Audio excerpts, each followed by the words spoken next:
Bonjour à toutes et à tous, ma team Kiefer, j'espère que vous allez bien.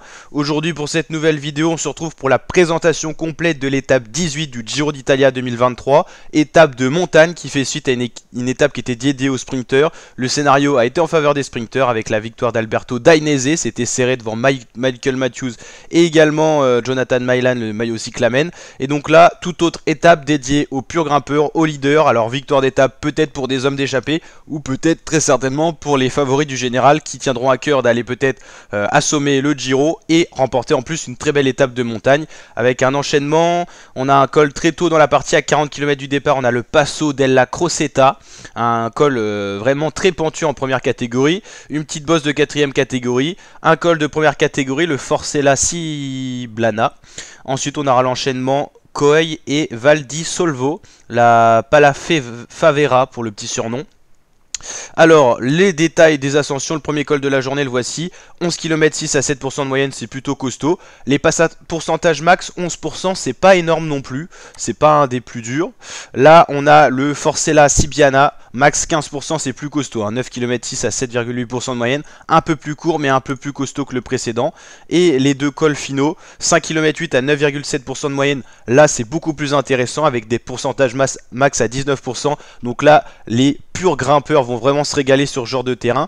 Il y aura une petite descente pour enchaîner 2 km 7 à 6% de moyenne. Ça sera beaucoup plus roulant, mais ça sera quand même des pentes intéressantes. Donc voilà pour les difficultés de la journée. Il restera l'étape 19 qui sera de la pure montagne également. Donc ça sera pas la dernière étape de montagne. Et l'étape 20, c'est un contre-la-montre individuel en montagne. Donc on peut dire qu'officiellement il reste 3 étapes de montagne, donc 2 en ligne et 1 contre-la-montre individuel. Et après ça sera un sprint massif pour arriver à Rome. Le général, le voici, avant toute la montagne et tout ça. Guérin Thomas et maillot rose, mais avec une faible avance de 18 secondes face à Joao Almeida et 29 secondes d'avance sur Roglic. Pour l'instant, le podium se tient en 30 secondes. Un peu plus loin, Caruso, Dunbar, Kamna, Amirai, Leknessun, Arensman, 2+ pour le top 10. En 4 minutes 30 à la 17e étape, c'est pas non plus des écarts énorme, il n'y a pas de coureur qui a écrasé ce Giro. Pour l'instant, on a un Giro assez équilibré avec le podium en 30 secondes à la 17e étape. C'est plutôt quasiment du jamais vu depuis ces dernières années. En tout cas, ça va donner lieu à du spectacle. Il n'y a pas de coureur qui est supérieur aux autres. Depuis l'abandon d'Evenepoel sur Covid, c'est vrai qu'il n'y a pas de grosse domination. Donc à voir ce qui va être possible de voir. Est-ce que Roglic sera encore le plus fragile des trois ou est-ce qu'il va s'être remonté et il sera plus en forme?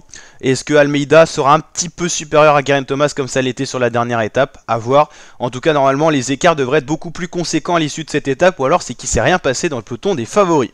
Donc n'hésitez pas à liker la vidéo si elle vous a plu, le petit pouce bleu, le petit abonnement des familles qui fait plaisir pour l'intégrale Giro sur la chaîne YouTube, présentation d'étapes mais également résumé de chacune des étapes, et je vous dis à très bientôt l'équipe pour de prochaines vidéos. Ciao ciao.